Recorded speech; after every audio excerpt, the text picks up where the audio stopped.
Welcome back to Jawing About the G-Men. I am Joe Aguirre. That is King Zay. Oh, boy. Things did not go well. Things did not go well for the New York Football Giants. A 31-16 loss. That it wasn't even as close as that score might indicate. Devon Achane, 76-yard run, 13.7 yards per carry, 11 for 151. That's his third straight game. Zay, there was at least some sign of life from the Giants. Jason Pinnock returned an interception, 102 yards. Ties for the longest in Giants history. The Giants' first touchdown in the first half of a game this season. Things got worse. Daniel Jones left the game in the fourth quarter with a neck injury after a sack. Tyrod Taylor replaced him. And you know what I thought was super interesting about Tyrod Taylor coming to the game is how they committed to the run down 15 with 6 minutes to go. I thought that was just typical of what this season is. I understand the quarterback's under duress. There's not a lot of time to throw. Then throw it quick. Throw it quick. But also, there was one attempt down the field by Daniel Jones. He threw a pretty nice ball, and Darius Slayton did a really unbelievable job of not getting either foot in bounds. It didn't even try. He didn't even try to drag the feet. It was a very Giants attempt at doing something, and it wasn't good. It wasn't good at all. This team, Zay, it's a disaster right now. Yeah, but I'm not ready to. I'm not ready for the funeral. It's not. So let's hear it. I'm not ready for the funeral just yet. I'm not saying this team is going to win a Super Bowl, but I'm not ready to bury the season like some people are and tank and get a Caleb Williams because, like I keep telling people, just because you plug another quarterback in there doesn't mean that's going to be the instant answer to our issues. No, you make a point about throwing it quick. Well, receivers need to also get off, coverage quick. I think they did throw it quick often to guys like Waller, who we've seen, I think it was 88 yards or something like that. He had a pretty productive day that day. He also dropped a touchdown that also could have swung momentum in the game that could have actually kept the Giants in the game in the first half. Then who knows what happens in the second half. But I'm looking at the Giants, and I'm not seeing a terrible team. I'm seeing a team that continues to repeat and make the same mistakes. I think, and this is, and what I want to bring up is when they came back in that Cardinals game in the second half, they played almost mistake-free. The line had a couple of false starts, a couple of things, but offensively, they blocked well, they ran routes well, they caught the ball well, they played well. Daniel Jones made the right reads. Lately, they haven't been doing that. He hasn't been making the correct reads because obviously he's been under duress so long. He's just out here just trying to get rid of the ball, not trying to get hit anymore. He's probably seeing ghosts, but won't say it. The smart thing to do because the New York media will rip you to shreds. You have the line not picking up certain things, certain protections not being, put into play right before the play. Pre-snap reads aren't being made so he can make the proper adjustments. There are these small little things they have to improve upon before they can start winning games.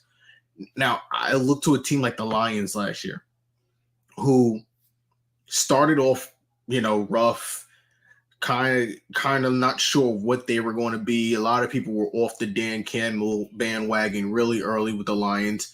And then at the end of the year, the Lions just went on this ridiculous tear and they almost ended up making the playoffs.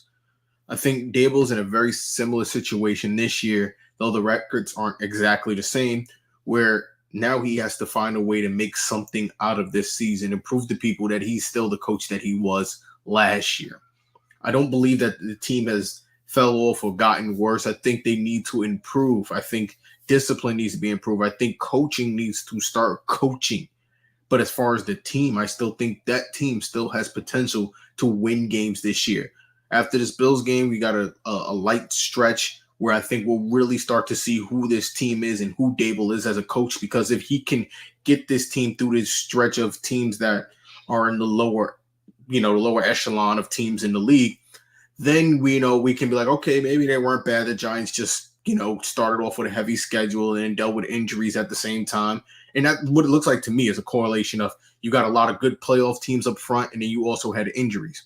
Right off the bat, you have the Cowboys, you have Seattle, you have 49ers, you have Miami, you have Dolphins, who are all expected to make the playoffs in some form of capacity, whether it's winning division or winning a wild card or getting into a wild card spot, whatever. That's a very rough schedule to start off with. Last year, the Giants had a reverse schedule where a lot of teams they faced weren't exactly playoff teams in the beginning. So that, their record reflected a better image going on. What's good, Riss? Been a while. What's up, Zay? What's up, Joe? So I think now as the Giants schedule gets lighter, they get a chance to get healthier. We will start to see the team that we were expecting to see in the beginning of the year. But again, things started off rough. You got some really rough teams in the beginning. You dealt with some really rough injuries, and now you're just trying to weather the storm, if I'm being honest. Yeah, I don't disagree with that. Couple of things. Obviously, Steve Risser joins us from Sports Talk with R&J. Wednesdays, 1 p.m. Steve, when Steve jumps on, there's some issues. Steve, before I get to you, though, a lot of people are going to say offensive line. The offensive line is the problem, and it clearly is. But since the 2014 draft, the Giants have drafted 6 offensive linemen within the first 2 rounds. That's tied with the Texans for the most in the NFL during that span. They've drafted 3 offensive linemen with top 10 picks, Neal, Thomas, and the disaster that was Eric Flowers. No team has taken more than 1 offensive lineman in a top 10 in that span. Steve, this team's done a terrible job putting a line together, and their drafting has the secondary stuff is gone well. But as far as offensive linemen, they're not doing well here. Oh, outside of Andrew Thomas, it's been absolutely pathetic. It's awful. I mean, I get the Andrew Thomas is good. Yeah, the Eric Flowers, Evan Neal, they've just been total disasters. They've had other guys try to patch up the line. That's why Joe Shane should be to blame a little bit for this, because Joe Shane should definitely be blamed, because he put this line together. He's putting this roster together. So yeah, the line has just been absolutely pathetic, and it's really they haven't had a good offensive line since 2012. I mean, that's been the biggest issue. That's with the Giants the last decade is the offensive line. It's just it was. When Eli was there, you could argue if it was Eli's fault or not, why they weren't as good. But the offensive line was terrible then. It was terrible under Joe Judge. It's terrible now. Eli was not the issue. Eli is not a player who commanded a lot of money.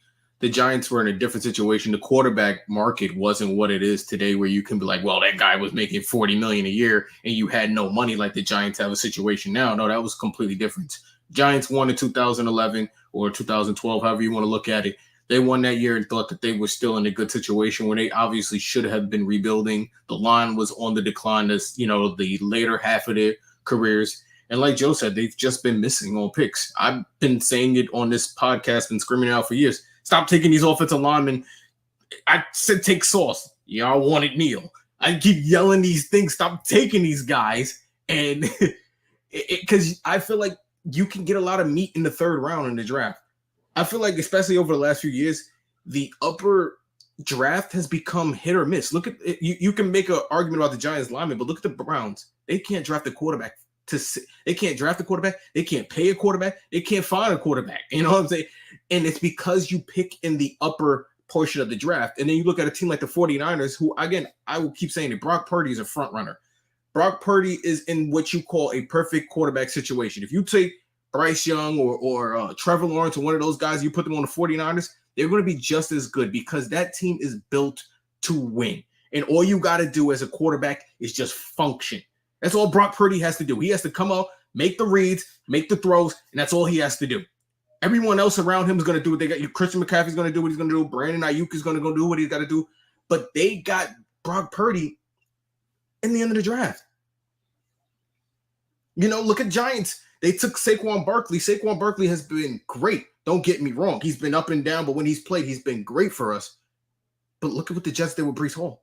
And the Giants could have took Breece Hall. We actually passed back twice on him. Yeah. We could have took him. And look at what the Jets got in the 3rd round with Breece Hall. I think we make too much of the first top 10 picks in the draft. because there's just too much pressure on those guys to carry a franchise right now. The league continues to get bigger, faster, and stronger every year, and you can't expect these guys to just come in and be miracle workers. They're not all going to be Pat Mahomes. You're not always going to get Joe Burrows. You're going to miss, or you're going to have to develop players. You're going to have to do one of the two. The Giants aren't doing either. They're missing, and they're not developing linemen either. Let's talk about the defense a little bit, because Xavier McKinney the last couple of weeks to me has been terrible, and he's one of my favorite players. I love Xavier McKinney. He hasn't looked great. Kayvon Thibodeaux is coming on, but you tell me if I'm seeing things, if you've observed this.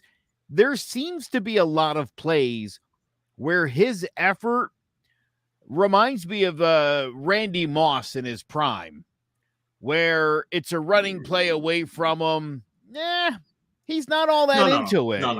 I've seen plays where he comes running down the field with no intention of making a tackle. I feel like this is a guy who has the ability to be a disruptor. I think he's got to figure out how to turn that motor on. And I think that will work wonders for this defense. And Okereke has been playing much better the last couple weeks. Incidentally, Mika McFadden is injured. Looks like he's going to miss this game. That guy has been unbelievable this season. Only guy that can tackle on the team. Yeah. He's the only guy that can tackle. It's like a one-man wrecking crew. Yeah, that's a lot to unfold, Joe. What you said. I don't know. Riss, you want to go first? Because listen. I actually agree with Joe. Yeah, the effort with Thibodeaux is definitely questionable. He has the 4 sacks. I get it, but the effort is questionable. And yeah, Randy Moss could get away with not showing effort. This guy can get away with not showing effort. This guy is not playing up to potential. You can't get away with that stuff. He's more like Clowney than exactly.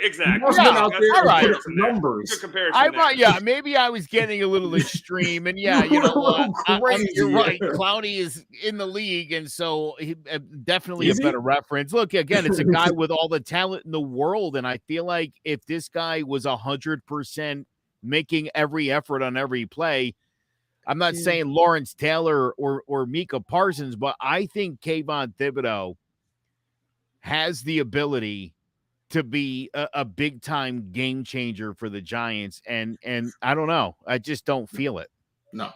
I'm not seeing it so far. I'm not seeing it. Yeah, he's got the talent, but I'm not seeing it so far. No, I'm not. He had that one great game last year against Washington, but I'm not seeing it so far.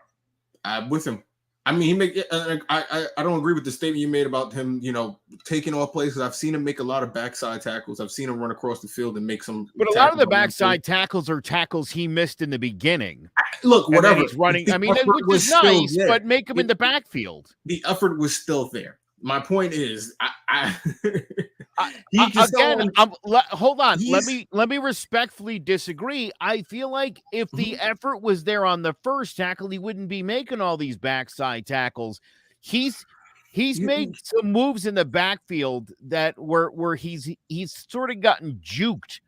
And again, it's had to make up for it, and he runs down the field. But again, I don't know. Finish the pile off. Of course, come down there and put some hurt on somebody. Xander says it comes from being a part of a losing franchise, which I get it, but you got to show the effort, man. You don't deserve to be. You don't deserve to show no effort. Come on. Right, well, Xander, not for nothing, he's been playing like that since last season when the team was 9-7. Well. Yeah. So we weren't losers then. Yeah. Why are these Cowboys fans even talking? I don't even understand. After their pathetic performance on Sunday night, exactly. I'll tell you exactly why. We showed more heart. because you could look at the New York Giants and feel like you're leagues ahead of us, and that's great.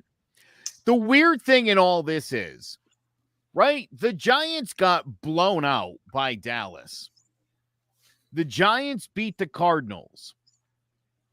The Niners struggled with the Cardinals. The Cowboys lost to the Cardinals. The Niners blow out the Cowboys. Make this make sense. I don't what? How But is that even possible?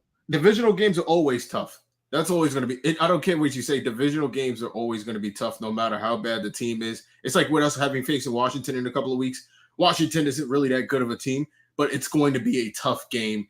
Washington, you saw them play the Eagles, who again is a championship caliber team, and they took them down to the wire in overtime a couple of weeks ago. So when you talk about divisional games, it's a little different because you're more familiar with your opponent. You see that opponent more often. You know, you're more predictable on plays.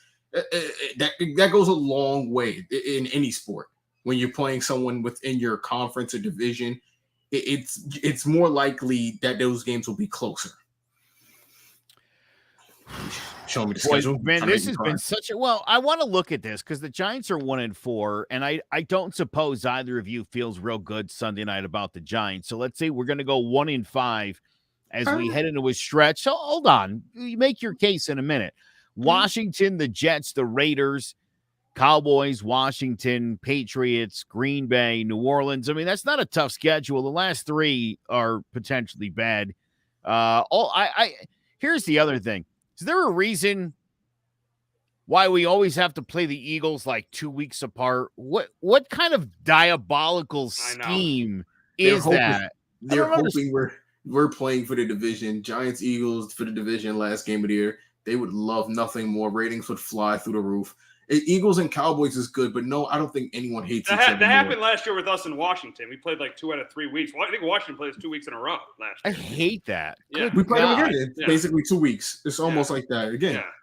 But yeah, like that schedule's, like you said, it's not that brutal. And as far as Sunday, here's what I will say. It should be a blowout. The Giants should lose because I got to wrap things up. I got to go. The Giants should lose. It should be absolute blowout. It should go murder just like the rest of the games have gone against teams that we've expected it to blow us out. The Bills are known for not playing up to their opponent sometimes. Just did it last weekend, did they? Against the Jaguars. That what a downer after such a great game against Miami. The Jaguar situation I told you was different. The Jaguars have been there an extra week. They're more used to it. The Bills were traveling over. There's jet lag. There's all types of stuff. They still found a way to pull out the game. There's still, when you're there for 2 weeks and you're acclimated to the time zone and everything, that's a little different. When you just come over and you're still trying to get your sleep back, it might take you a while to get going. But the Bills, again, they dropped the game against the Jets. They should have beat the Jets. Yeah, but Josh Allen always struggles against the Jets. He's had trouble with the Jets. He lost to him last year, especially in MetLife Stadium. He struggled with them. He struggled with him twice last year. The guy who created him. The guy that created him is going to be on the other side of silent. There's no one who knows more about the mind of Josh Allen right now than Brian Daboll should know. And if the Giants have any advantage or any chance at winning, it's going to be that. It's going to be a slim chance, but there is that chance. Defense wins us a game. Tyrod Taylor comes. Here's the difference between Tyrod Taylor to me and Daniel Jones is, I think what we're seeing with Neal and missing blocks, Tyrod Taylor is going to be smart enough to pick those up just based off his experience and playing for so many different teams and seeing so many different defenses and fronts and looks and whatnot. He'll be able to make those adjustments, I think, better than Daniel Jones. Daniel Jones is still coming new to the offense. He's still learning things because, again, they put the training wheels on last year. They took the training wheels off this year. So he's still trying to find his way through this offense, making adjustments, making reads. He said it when he threw the pick against Seattle. He called the wrong play. He thought it was a different play. He went with a whole nother play. He's still filling out and learning things with this offense and the offensive coordinator. I'm not making excuses, Brice. I'm not making excuses for him.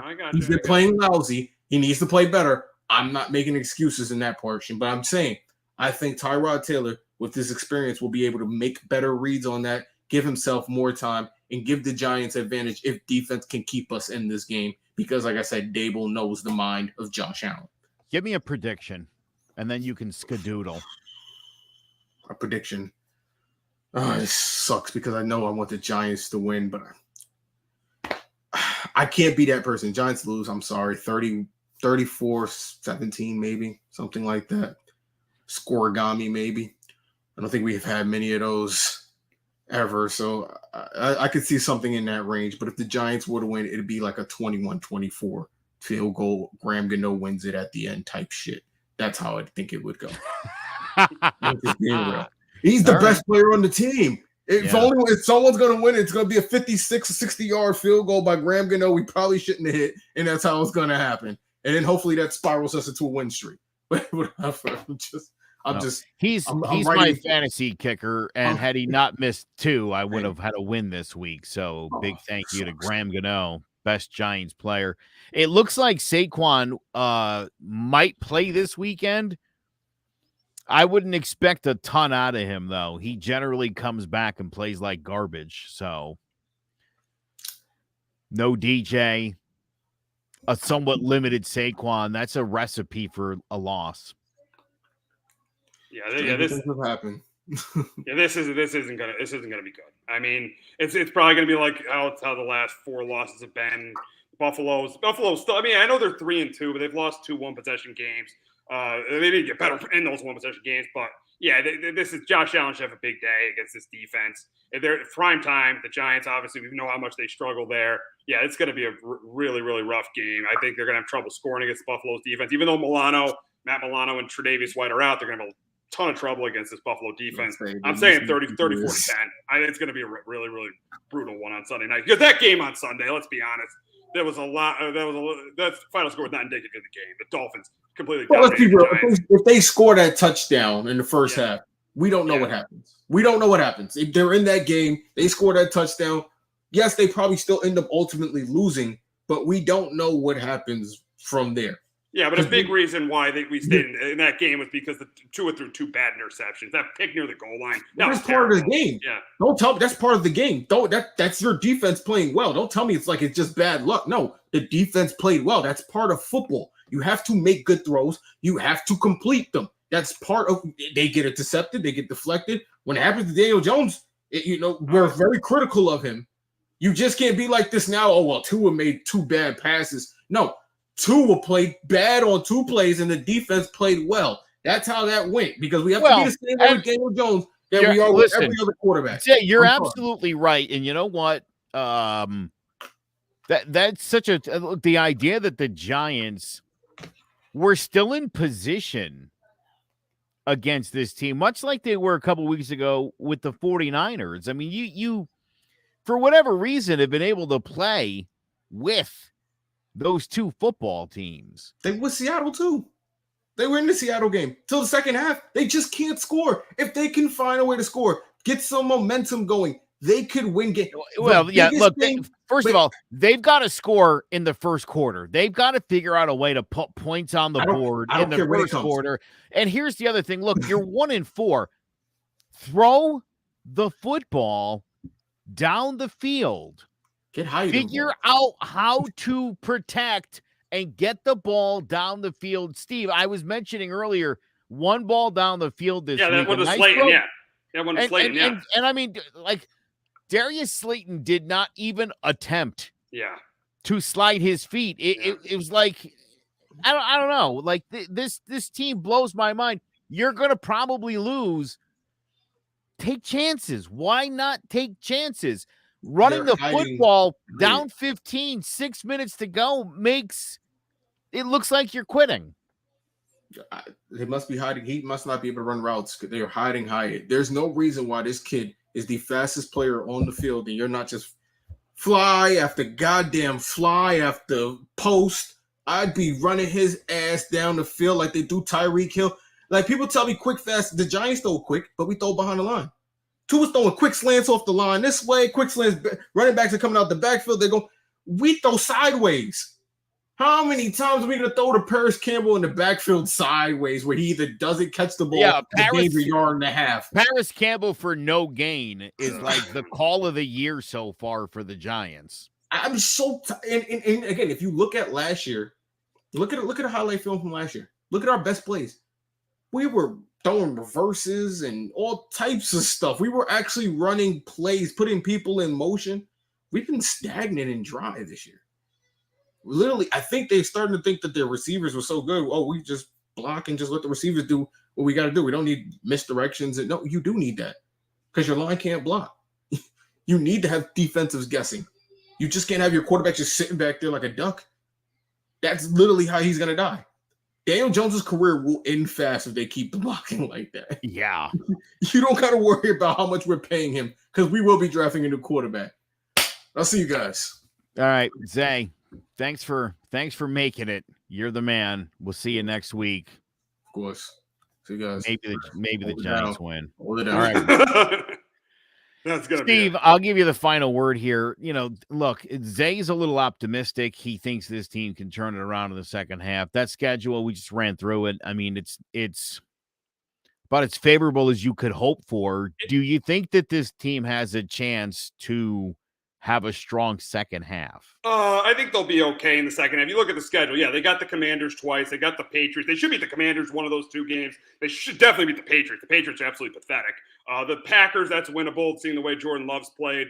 The Raiders, that's a winnable game. So, but I think they might win like 5, maybe 4 or 5 games, maybe 6. But I just don't see it with this team because they're not even competitive. I mean, they've lost 4 games by double digits. I know they're good teams. I get that they're good teams. I get that they're not the worst team in the league, the Giants, but they've lost 4 games by double digits. They're not even competitive in any of these games. I mean, that's why I just don't see this team being a playoff team. They're just bad in a lot of areas. I mean, the offensive line we know is terrible. The defense hasn't played as well this year. Daniel Jones, yes, the line's terrible. I get it, but he hasn't played as well this year either. It just feels like this team it's not any good. It's just when you lose 4 games by 2 scores, I mean that's just not good. I don't care who you're playing. You can't, especially in the NFL. A lot of NFL games that even the bad teams they'll have a game where they lose to a good team by a touchdown or something. This team's lost 4 games. Yeah, this team just isn't. To me, this team just isn't good. And let's not forget their only victory of the season. They were trailing 28-7 in that game, and looked lifeless in the first half. Oh, terrible. Absolutely pathetic. Oh my God. What do you make of, again, what I sort of perceive as just a lack of, I don't want to say hustle, I don't think that's fair, but a lack of fire, not just in Kayvon Thibodeaux, but I've mentioned a couple weeks ago, barely hear Okereke's name at all. Yeah. It's like that guy's made very little impact. And I mean, I thought that was a great signing by the Giants, a spot that, since Antonio Pierce has really not been filled. Just, I don't know. Brian Daboll's the greatest coach in the NFL last season. What's going on here? I think number one, the roster, they and obviously they overachieved a little bit last year with the roster. They didn't really make a lot of improvement.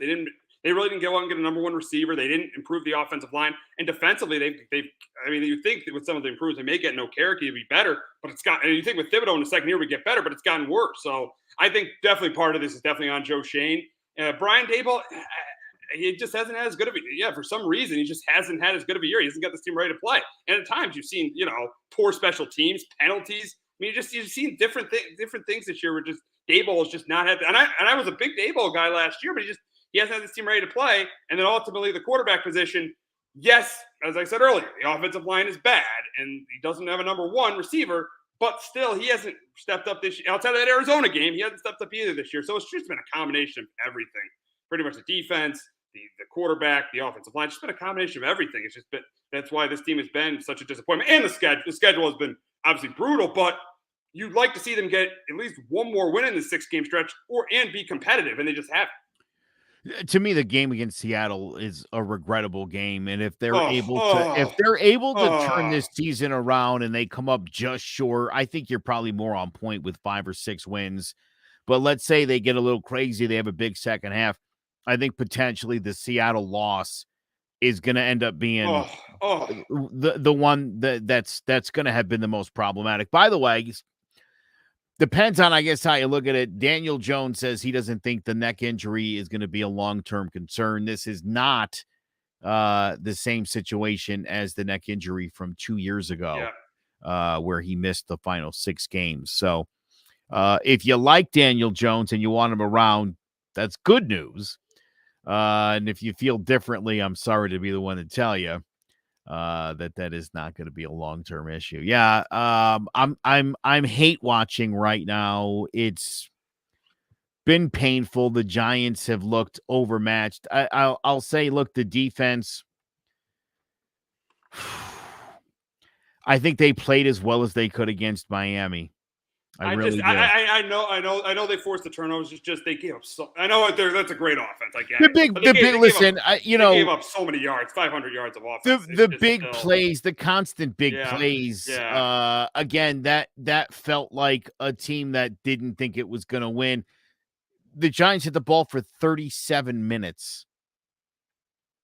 Oh man, and only scored 9 points because 7 of those were on the defense. Right. Yeah. I mean, that's inexcusable. You're a professional football team. It's 2023 again. I go back to Tyrod Taylor's in the game. There's 6:55 to go.